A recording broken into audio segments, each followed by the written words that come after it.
I forgot this covers half your face. Yeah.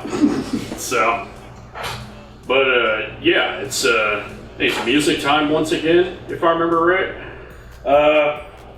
Going in just how whichever one it's been the longest since we did something on. Yeah. 60s, so Spirit that counts as 60s group. Ah, okay. 12 Dreams of Dr. Sardonicus. Yeah. I picked it because it was the first one that I listened to. It counts. They broke up before it came out. Yeah. In 1970, so it counts as a 60s group. I mean, oddly enough, that's yeah, I love this thing. Exactly my same story. That's what he said. 1997. So, but yeah, this sense. Yeah. They didn't really scratch it up very much. Yeah, it's looks good. It's a good looking album. So, but yeah, it's the same story for me. I think I only heard of Spirit one time before because of like some shenanigan with the Led Zeppelin lawsuit. Led Zeppelin, yeah. But that's like the only time I've heard of Spirit. So yeah, this counts as fresh exposure for me. So garbage. I consider it a production masterpiece and studio album masterpiece. Makes you think it's concept album, which it is not. Oh, it's not. Or as near as I can tell, okay. It's not. That's good. 12 Dreams of Dr. Sardonicus. Yeah, because you'd think it would be. It would be. Yeah, it sounds like. Well, that was where they gave it a title that sounded like a concept album. Yeah, so... let's look at our back. You get your guy. Yeah. I think that's actually Dr. Sardonicus, if there is one. Oh, okay. At first I thought it was John Locke, because it looked kind of like him, but it's this negative photo that you can't really tell. Yeah. You'd have to... Well, it's a young fellow. It's... apparently drunken. Yeah. Who is laying down, ostensibly passed out from... probably by a road or a cliffside or something. So that was set up for your dreams. It would, yeah. Asleep. Well, you know how big of a sucker I am for cool album cover visuals. Setting the lame back aside, yeah. These warped mirror pictures with them in their costumes. That is were the greatest thing I'd ever seen. Look at him go, boy. Yeah, we got one. And don't forget he's got the microcosm. One of the few things I remember about him. I didn't push the wiki button. Just trying to go off remembering what I had read about him in the history books back when I was 18. Yeah. That's his stepdad. Really? Oh yeah, we didn't say everybody's name yet. Drummer Ed Cassidy. Okay. The bald dude in the red novelty mask face paint. Yeah. We'll see how he's got a miniature Ed Cassidy on his turban head. Oh, that, on his head wrap. That actually makes sense. That's his stepdad. Yeah. And of course, Randy California, guitar sensation. The blue man with the beard is keyboardist John Locke. That fellow is singer Jay Ferguson, and that is bassist Mark Andes. Same bunch of fellas in their other albums. This is their fourth album. Oh. They had reunions after this, through the years after this, but this was the end of their first run in classic time. Okay, it would. So that's some kind of story about how they broke up, like after just barely being done putting all the tracks. Oh, okay. So he was that Randy, the guitarist man, Randy California was he was left to finish the album on his own, but it's still an opus of itself. Yeah, this is a Sgt. Pepper and them type album with your greatness, scale, and depth of production and blah blah. Yeah, yeah, that's the one thing I do remember about this album was it was indeed quite well produced. If you like those thick mixes, yeah, the drums sound crystal amazing. Clear, what's it called, noise. Yeah, and your modes. Just beautiful production. Yeah. Yes, this does involve synthesizers actually. So yeah. So the other good thing to sum this up as is pretty a few years ahead of its time. Yes. Yeah. That sounds like some super eclectic. Some like maybe 73 and In 74 your, style. going through different feels and sounds, and But it came out in 1970. So ones that rock and ones that are softer, yeah. stuff like that. Superbly psychedelic with all your sound effects. Yeah.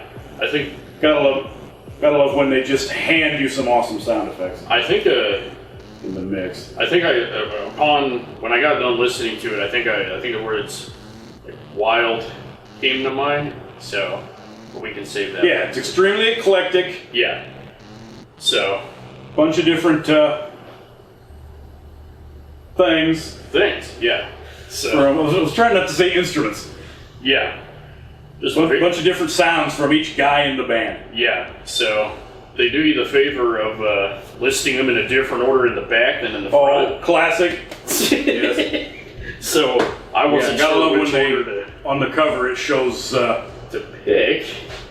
the non-order. Yeah, but for any doubts, you just consult the vinyl circle in and of itself for side A and side B. Yeah. There was never an overuse of one thing coming in as a fresh set of ears. Like I was never like, this album has too much of this, too much horns, for example. Oh, like either relying on a Guitar Hero or... Yeah, there was never too much.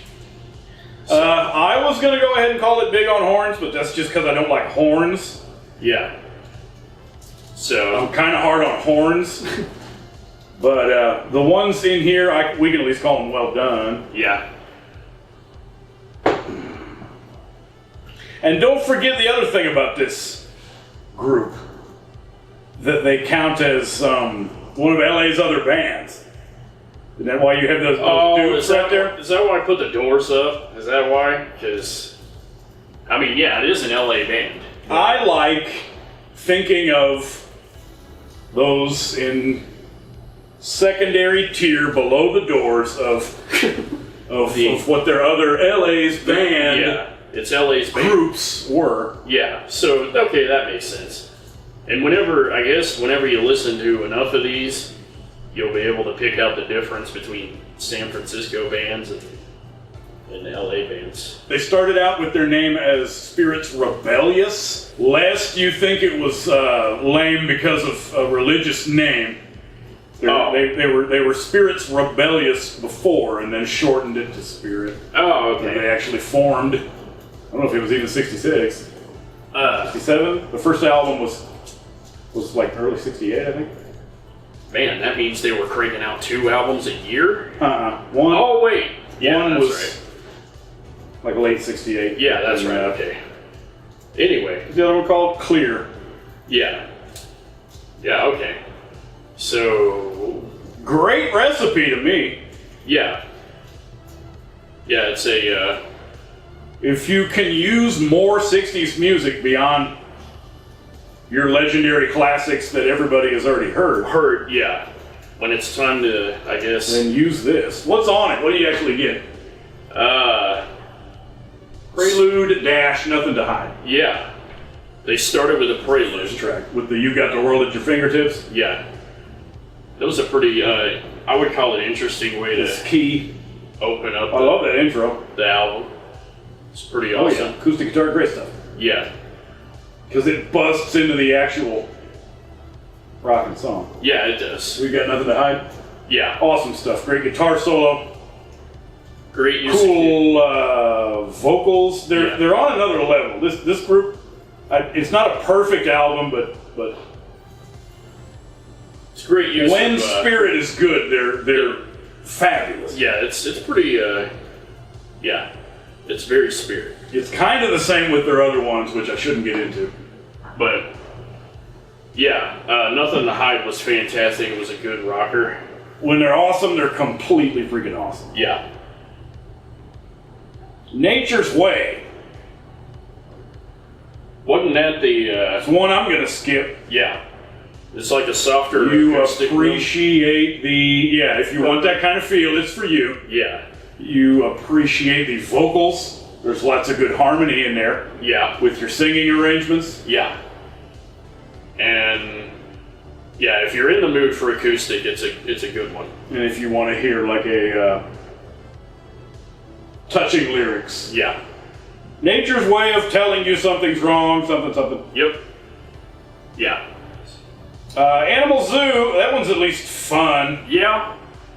When they have like an upbeat thing that's fun, they have a good sense of humor. It's got funny lyrics, funny delivery in the vocals. Yeah, it's if you're in the right mindset, it could be a thought-provoking song, but for the most part, oh, they'll pack in the social commentary.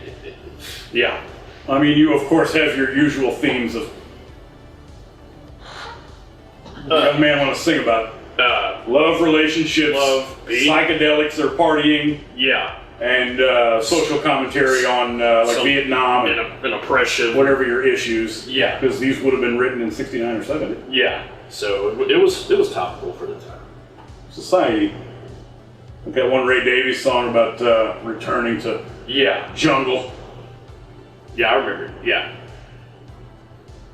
he's going to go live at the zoo. Yeah, Love Has Found a Way. Another one that is technically admirable with your studio wizardry. That's those reverse drums. Yeah. Remember? Was those cool Celeste xylophones or whatever they were. And how awesome and on rhythm that the reverse drums were. That actually takes a little bit of skill. So. But, yeah. But yeah, I liked hearing the instrumentation of that, but I'll skip it if I'm trying to rock out. Pass on which is what happens, what I was talking about with this album. Why Can't I Be Free? This is the second to last track of side one. Yeah. That one counts as awesome. Yes. It's another one with great vocal arrangements.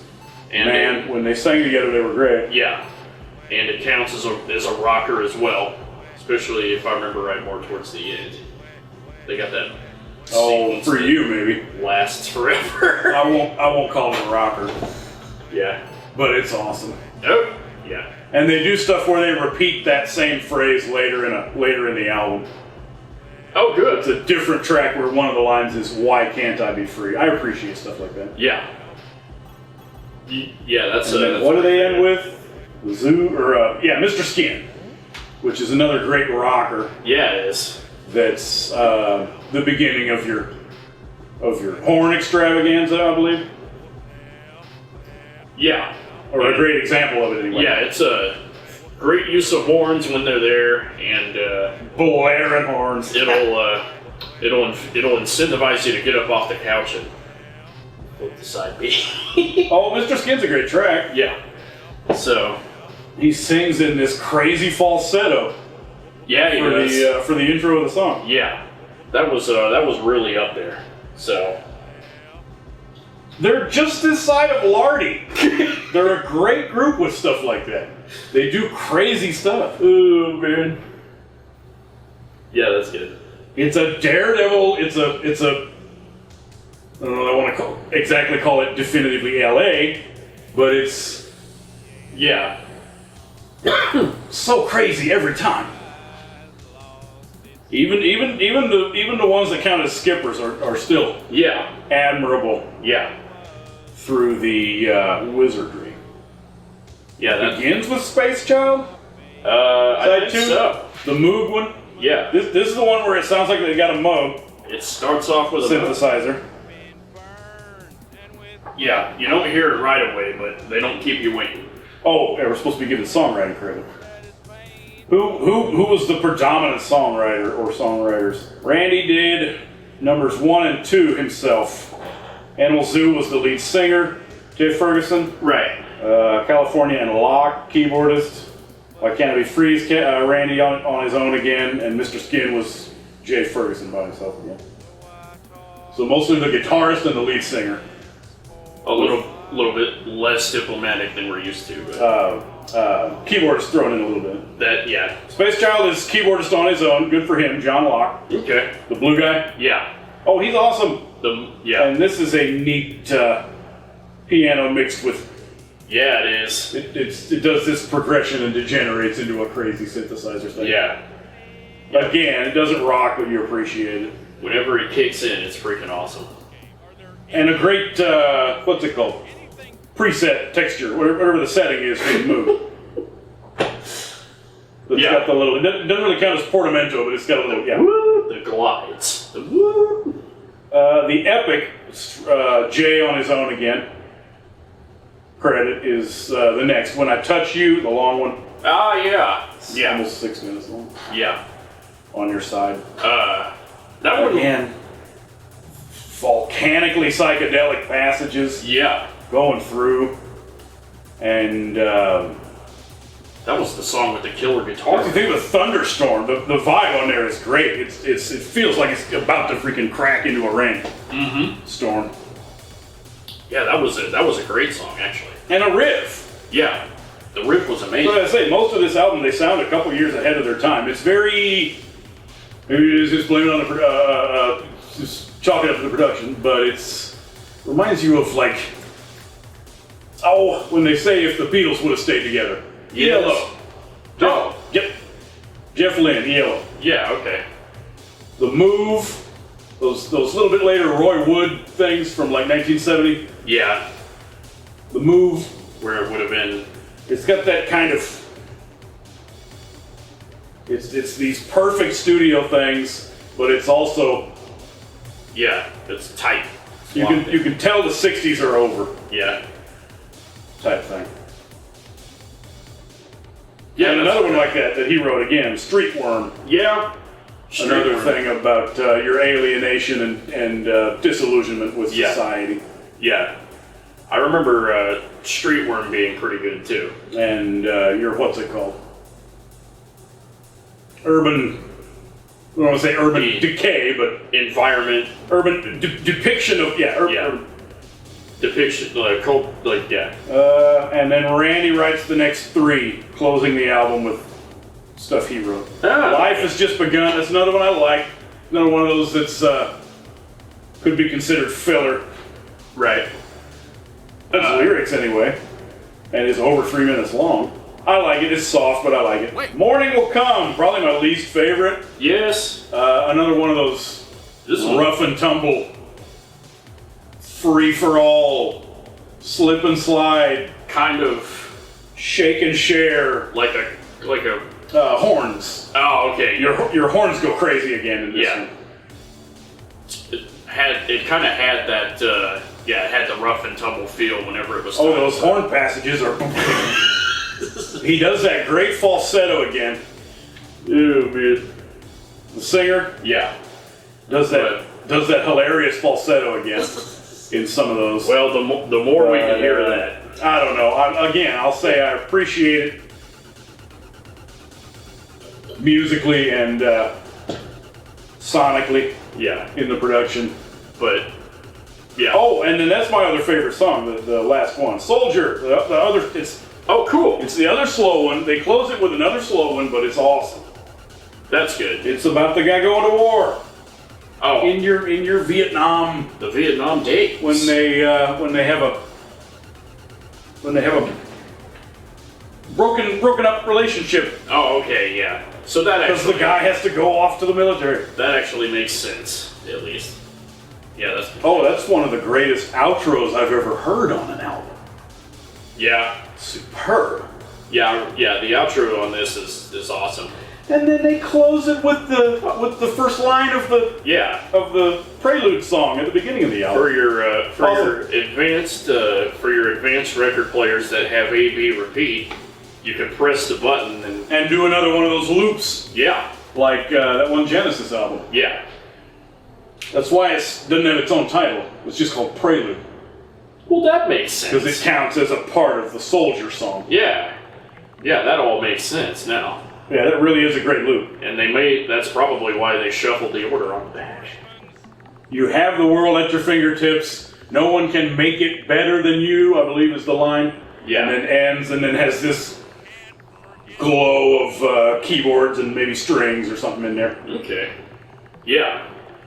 That's awesome. That ends on a big long note. Yeah. But oh yeah, beautiful song. Yeah.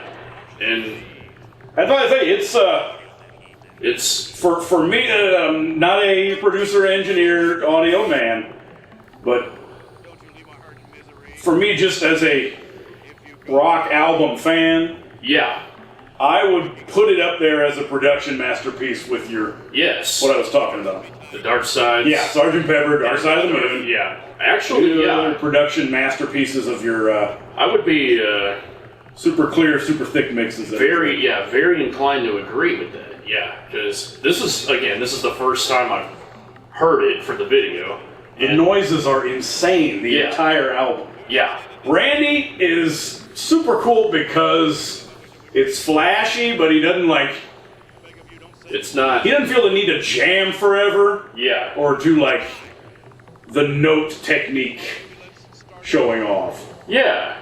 It's just It's more about a feel and he's there and a to be. a neat run where it's got a crazy studio texture in your Yeah, he's just there to be Randy. atmospheric. Want to focus more on composition of the song? I don't know. Yeah. He's flashy, but not in a Guitar Hero jamming kind of way. Which is awesome because Yeah, I like Randy. yeah. California. But yeah, my ears again enjoyed all of the just the sheer variety of sounds. Very There is unique. a small amount of profanity on here. Did you notice in there in your crash course you did listen to it twice, A grand total of twice. but the one is pretty easy to miss. Yeah. You don't remember where they were? No. Okay, let's leave it as a surprise then. Yeah. There are two cool curse words. That's one in the Nothing to Hide song, and then one in Animal Zoo. Ah, okay. So you got cussing to look forward to in this album. Yeah, it's not all clean cut. It's a little ahead of their time. Yeah. It does not feel like something that would have been written, conceived, and released in 69/70. Yeah. Yeah, that feels it did. If you put that in with a bunch of albums from 73 and 74, I could not tell the difference. Kind of like how New Wave really precursed some 80s stuff. Yeah. Or some stuff that went on to be 80s typical. Yep. Same story with this. Yeah, this Yeah, is when they pioneer enough to say, you know what, that decade really is over, but then there's overlay for the whole rest of the stream. yeah. And They're awesome. All their stuff is awesome, but this one, the production is specifically and you said that was the fourth album. specifically vivid and crazy and stuff. So now I They think do eclectic things. They have their sound, of course. It's these guys. I don't think they had any personnel changes through this classic run. I believe it was those lads Okay. who were in the group. I love his little hand wraps. Yeah, that's pretty awesome. It's like the Muslim women's scarf tie or something Only, yeah. for your hand loops or your finger loops. Yeah, barely ever see those. Man, what the heck is he wearing? Oh, well, there it looks like a cloak. Okay. But yeah, as an enjoyer of many sounds, as well as just rock in general, I gotta say this album does kick. It's zany. You have to be in that kind of way, but It's kick-ass. they have upbeat stuff and slower stuff on the album. Yeah, like It's crazy though. it's one of those things that I can't believe I haven't heard of this until now. When they say a no-name group, It's a hidden gem. the group JoJo Gunn. I think the singer went on to be with them, and maybe the bassist. I forgot who joined JoJo Gunn besides Guy. Ah, all right, yeah. And I don't remember what the stepdad drummer guy did. But they reformed. Remember, they reformed for Spirit of '76. Yes. That I still haven't heard, and did those other couple reunions. The bicentennials and yeah. Yeah, well, that's good that they reformed for a time or two. You definitely have to hear the first three albums. Yes, I do. Now I'm interested in what the first In three their real run, yeah. Yeah. So, but yeah, we'll be looking forward to more Spirit. Now you're running with the big dog. Let's see what you got. Let's see what you